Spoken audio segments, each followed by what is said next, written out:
Hello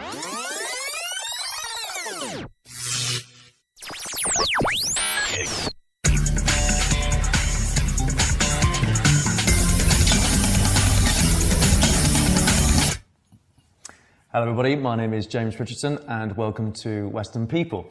Today I have with me Richard Sloane, the Director of Weston Football Club. Hello Richard. Hello James, nice to meet you. And you too, thanks for coming in. We've got some questions for you. Obviously Weston Football Club is obviously our team, it's our local town team.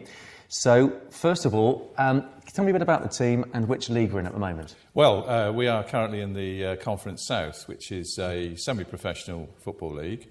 And this season we're doing extremely well. We are 7th in the league and hoping to get into the playoffs before the end of the season, which could actually result in promotion to the Premier League. Well, that's absolutely amazing. So you're doing very well, and you've only just recently employed a new manager to the team, Craig Laird? Yep, that's right. Okay. Craig came to us last season, early last season, from Bridgewater Town. Mm-hmm. He'd been a manager for 5 or 6 seasons at Bridgewater Town, and we appointed him to take charge of the team. Although he'd worked at lower divisions than the Weston-super-Mare are, he had all the experience of teams, players and so on around the county, and he certainly has motivated the team since his appointment with his assistant John Hale. Sounds to be doing a very, very good job. Are you currently in any tournaments at all with the team? Well, I'm glad you mentioned that. Yes, we have done exceptionally well in the FA Cup. Yeah, we got through to the 3rd round, qualifying round, on Saturday. Brilliant. And we beat Havant and Waterlooville 3-2, which was a huge feather in the caps of the management team and of the players. And we're now into the 4th round qualifying. Which is quite rarefied for clubs at our level. We have a home game against Oxford City on the 29th of October. Wonderful. And should we progress from there, we then go into the 1st round proper, which brings in the big boys from the Football League. Wow, that's going to be an amazing moment, especially for Weston-super-Mare. It's going to be something to watch out for. Absolutely so, yes. Brilliant. OK, so gates and receipts. I hear our fan base is growing really well. Capacity of the ground that you're in at the moment, stadium in Weston-super-Mare? Yeah, the capacity agreed by the Football Association is 3,000, of which 250 are seating, and those are mainly occupied every week with season ticket holders, that sort of stuff. The stadium itself is purpose-built.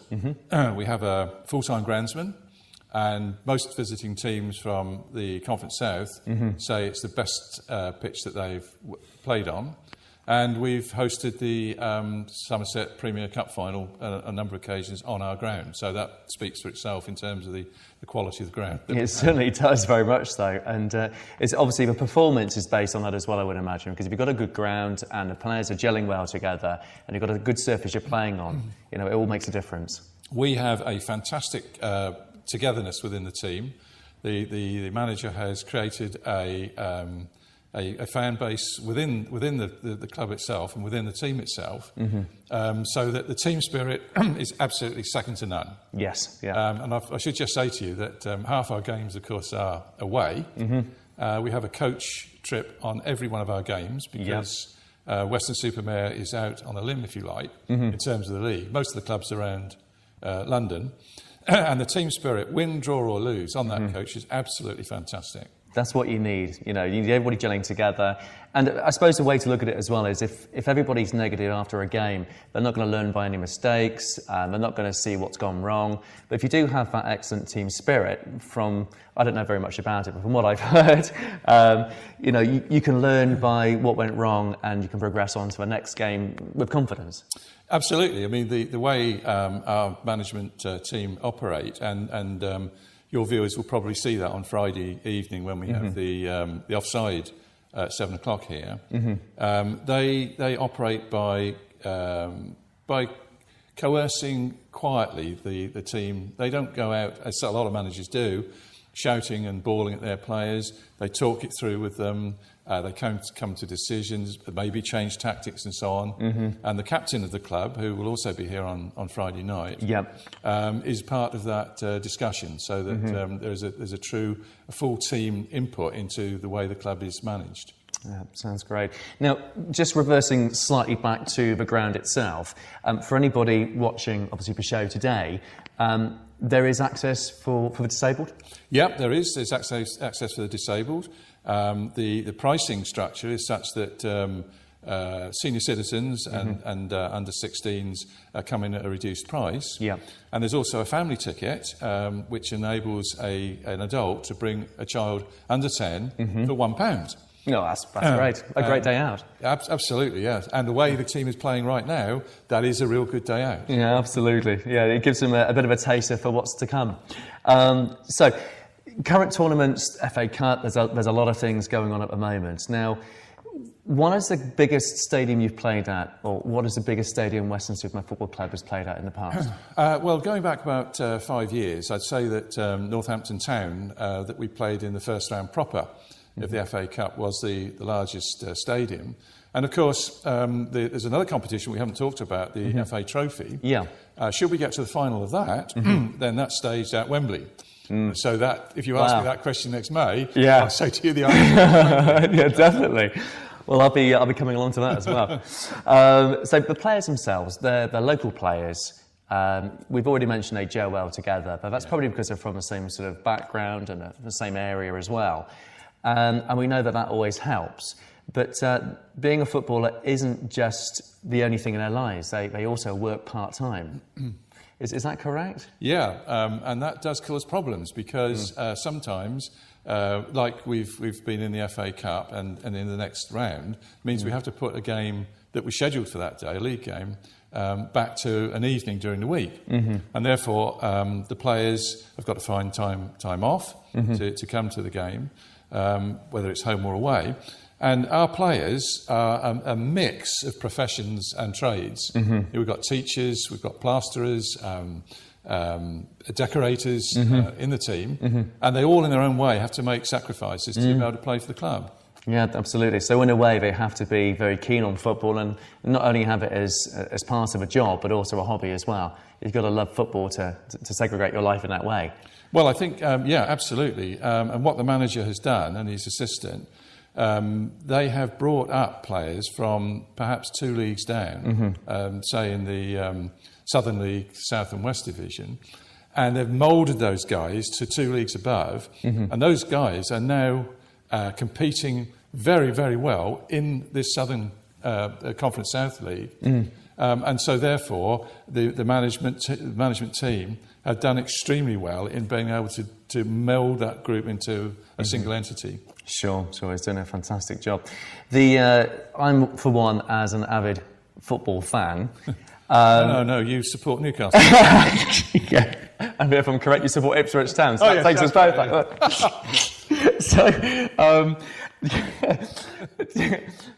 do you... Now, I'm a keen follower of the transfer deadline day.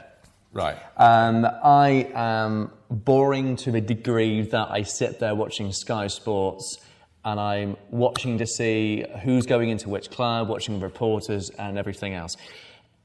Do you have a deadline day? At Conference South level, no, we don't. And we're very grateful to that because we are able to let players go out on loan. Clubs perhaps below us. For example, we have a player at the moment who's coming back from injury. He's not yet got full match fitness and therefore won't figure in our side for some time. However, by being able to go out on loan to another club at a lower division, he gets that experience, he gets that fitness, and then comes back to us ready to take his part in the team. Yeah, so it all sort of clicks together. Brilliantly. Yeah, well done.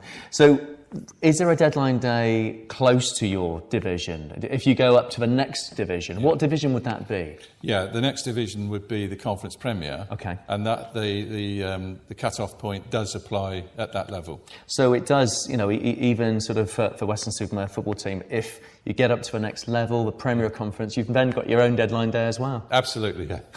Brilliant. You're currently on Facebook. People can follow you on Facebook, which is wonderful. And you also have is it a game coming up this Saturday? Yeah, we've got a league game this Saturday, which is against Eastbourne Borough, who actually came down from the Premier Division last year. So that will be an exciting game and a tough game. And then the following week we have the FA Cup fourth qualifying at home against a team from a lower division, but they are top of their division. So again, a very difficult but exciting game to come and watch. Yeah, very much. And if you can't leave home for any reason and you can't get to the match itself, there are other ways of watching it. And can you tell us a little bit about that? Yes, the game is being filmed by Weston Super TV. Wonderful. And it will be available on our Facebook after the game is finished. Fantastic. So people will be able to watch it on a streaming system online. Absolutely. And we will give you that link later on, sort of on the programme. It will come up on the screen, but you can watch the football match a couple of hours afterwards from Weston Super Television. You have, obviously, younger players that also play for Weston Super Mare football team. Under 12s and under 16s. The under 12s and under 16s, you bring them up, you get some form of funding to help with their coaching? Yeah, I'm glad you mentioned that because Weston Supermare Football Club does want to be part of the community. And as a result, we have football community funding from the FA to develop lads through from under 12s to under 16s. With a hope that some of them will eventually make it into our first team. Sure. But if they don't, then some of them will be good enough to play in the Southern League and maybe the Toolstation League. Yep. And that's our commitment to expand that programme as much as we can.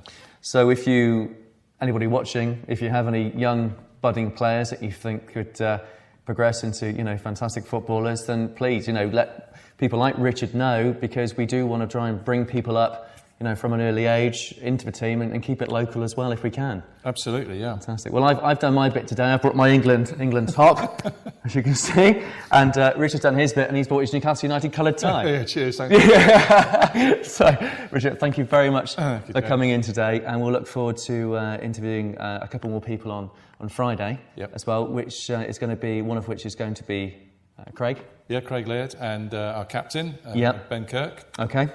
Wonderful. So we'll look forward to Friday. But for the time being, thank you very much for coming in. It's a pleasure. It's been a pleasure to see you. Pleasure to be here. Thanks, Richard. Thank you.